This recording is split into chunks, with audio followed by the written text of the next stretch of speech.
an amazing webinar for me because I learned a lot. I learned about leadership and mobilization of the sustainability recovery from parliamentarians across the world.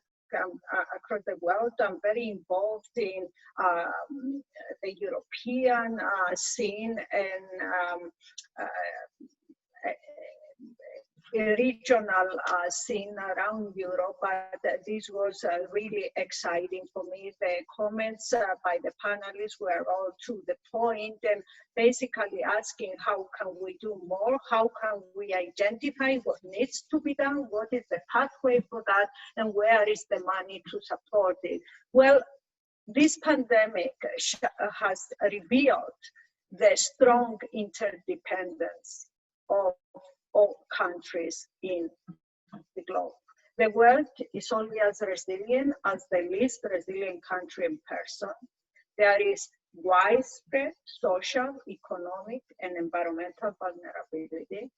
And I think this should be a moment of clarity that we should all think how we can effectively reboot development towards people-centric, inclusive, rights-based, participatory, and green development, which is envisioned in Agenda 2030 and also in the European Green Deal. So the good news is that we have our blueprints. The difficult news is that the economic crisis will be more severe than the 2008 financial crisis. And at the same time, the decarbonization challenge is even more urgent and more costly. Every delay is more costly financially, but also in terms of life lost and biodiversity lost, environmental resilience lost irreversibly. On the other hand, energy technologies are more advanced and vital components for building a green energy future are more mature and ready to scale up. So if I had to give guidelines with regards to possibilities for investment, it has to be the control of the epidemic, contract traces, testing other public systems, biomedical research on vaccines and drugs and diagnostics, invest in border security, safe travel, safe trade, invest in renewable energy and circular economy, and embrace the EU sustainable investment taxonomy across the globe is good enough. We can move forward with it. Invest in food security and smart agriculture. Invest in promoting supply chain, ICTs, batteries, and so on.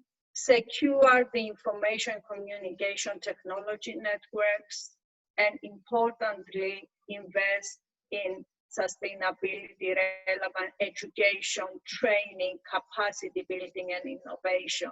It is so crucial that each and every stakeholder understands the importance of a sustainability transition, not only in terms of the environment, but sustainable economic finances, sustainable, inclusive, equalitarian, equitable societies, and also sustainable use of natural resources. So our transition should be inclusive, leave no one behind, and finance should be directed to those that are sustainable, but also those who are willing to commit and be monitored, kept for, to learning how to become sustainable. Where finance is going to come from? It's a difficult situation because everybody is in the same recession loop. But at the moment, we see huge recovery plans at the national, multinational scale. Obviously, it is more difficult for the more vulnerable to have access to these funds, to these finances, And this is where the United Nations, the multilateralists, should intervene to allow flow of resources to the less vulnerable as well as to the more developed economies. I will close here, but please forward me any comments, suggestions, synergies, possibilities for synergies to my email. I will be very happy to help and connect with all of you. Thank you. It's been an honor. The honor is ours, Dr. Kunduri. Thank you so much for spending your time with us today and for your offer to receive comments and questions. I'm sure that you'll hear from many. Thank you so much. And we will then move to Mr. Hart for your comments, please. Thank you so much. And I'm really inspired to hear this high degree of support and commitment from parliamentarians all over the world to advancing ambitious climate action. And the 5 acts, my only desire, and I wish to respond to a number of comments from parliamentarians in terms of what they can do. My 5 acts to you, I hope that they are embedded in your work moving forward. I cannot stress enough how critically important it is for the recovery plans and strategies and the budgets that as parliamentarians you will be expected to adopt in the coming months and years, how critically important these processes are in terms of determining whether we can meet the goals of the Paris Agreement. I know that the focus is inward. The focus is definitely on lives and livelihoods, but I really encourage you to ensure that as you design, as you work with the executives in your respective countries, that you ask many of the critical questions needed to ensure that these recovery plans and strategies and budgets are aligned with the goals of the Paris Agreement. The Secretary General is very clear on issues like coal. Coal contributes to 9 million premature deaths on an annual basis, and this is pre-COVID. Coal investments, for example, will eventually and in very short order become stranded assets. So for reasons of economics, reasons associated with health and the environment as well, some of these investments in coal and in other polluting forms of energy and technologies should not be the way to go. So, your strong advocacy on all of these issues is 6 climate positive actions, your very strong advocacy on championing multilateralism. We need your strong advocacy and support on ensuring that countries submit more ambitious NDCs and that you engage all segments of society is absolutely critical. For those countries, and I heard it repeatedly from many of the parliamentarians from the developing world on the need for international support, solidarity, and commitment in many forms. Climate finance is an important enabler for developing countries.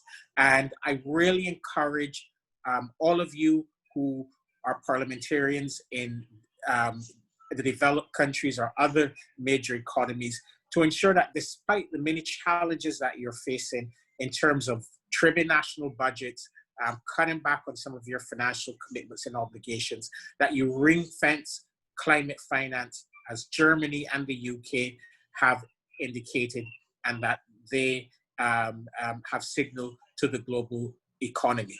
As you've heard from the parliamentarians from the developing world, this is an important enabler for more ambitious climate action. So I can't encourage you more to make a very strong case for ensure that you're able to maintain your climate finance commitments. And finally, it is absolutely essential that you continue to engage all segments of society. Parliamentarians are the ones who are closest to the constituencies, closest to the people. please engage all segments of society, the real economy actors, but also the young people. Just last week, the Secretary General, he created, for the very first time in the history of this organization, a youth advisory group on climate change. And his youth advisory group is committed to work with young people all over the world to mobilize ambitious climate action. So again, this has been really great. I'm committed. I really want to continue to engage with this group. And one of the things that I've heard repeatedly from parliamentarians all over the world this morning is that they want to be part of the solution. You want to be part of the solution, and we are committed to engage with you, to provide you with ideas, and also to hear from you. We want to hear your feedback. You are where the action is in terms of advancing climate action. And we want to hear from you in terms of how we can better support your important work. Thank you so much. Thank you, Mr. Hart, for also encouraging parliamentarians to be in contact with you and have a dialogue with you. I think that's a great invitation for our participants here today. Thank you so much for being with us. And now, Ms. Espinosa, please, for your final comments. Thank you, Kirsten. And I want to, first of all, thank, of course, my fellow panelists, but also everyone that participated. And I apologize for those who could not make their comments, although I was reading the different questions. Let me say, it's difficult, of course, in this very short period of time to address all those comments, but let me try to put myself in your shoes, especially having been in government most of my life and having worked together with the Parliament in my capacity as a minister. I would like to share with you some thoughts that hopefully will be useful for you in your everyday work. It's true that parliaments have different competencies and powers in different countries and systems. However, it is also, I would say that at the end, parliaments hold really a lot of power in supervising government, in looking at how things are done in government at different levels, by the way, national governments, local governments, etc. So I think this is really an extremely important tool that you have at your disposal to really become part of the solution. Let's take the example of the situation that we have now. We have, of course, the COVID pandemic, and we also have this climate crisis. And I really liked the cartoon that was shown, showing the three crises: COVID, recession, and climate change. And at the end, what we need to understand and convey is that these crises are not separate. There is not a possibility to solve one crisis without having solved the other. They are all part of one single universe. So this idea that we need to first put attention to the health crisis and then go to other issues like the economic crisis, which is really, really putting in danger the advances that we have as humanity been able to do in terms of the Sustainable Development Goals, in terms of poverty, literacy, education, etc. We really have to change that approach to our work. In that sense, I do think that, of course, for parliamentarians, the work is more challenging. Parliamentarians normally tend to specialize on different issues. They become part of different committees, but it is more challenging because, as I see it, parliamentarians today need to have a wider look at the whole spectrum. How does this piece of my responsibility affect the overall development in general. And parliamentarians at the end look also at the budgets and how spending will be made. And budgets reflect in many, many different ways the programs that governments are actually going to take forward. So my message would be, you know, while you are discharging your responsibilities, in whatever committee you are, you should ask yourselves, how is this proposal going to impact on climate change, on emissions, on people, and how can we try to get to a good solution that allows us to address some very important pieces of the puzzle for effectively addressing climate change. Let's take very shortly an example, energy.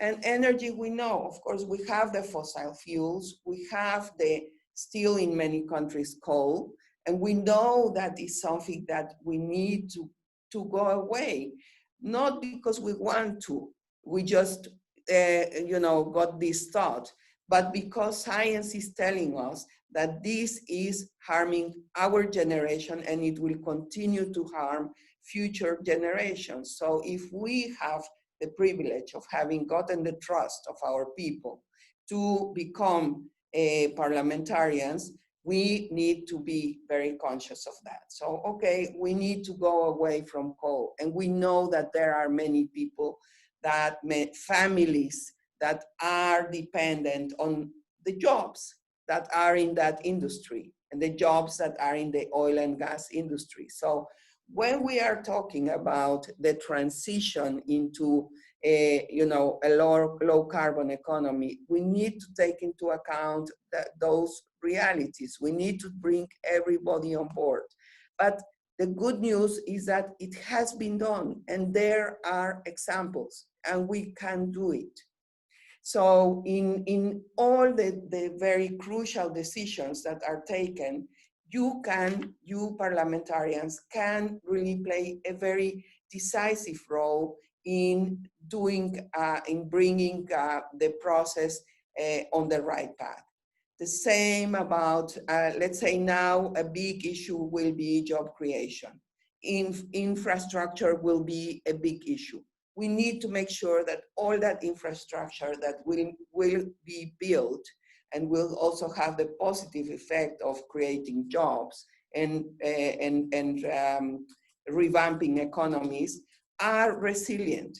Are we building this really in a meaningful way, in a climate resilient way, or are we really just going into a project that is not going to last, not going to be resilient, and where people will be suffering into the future?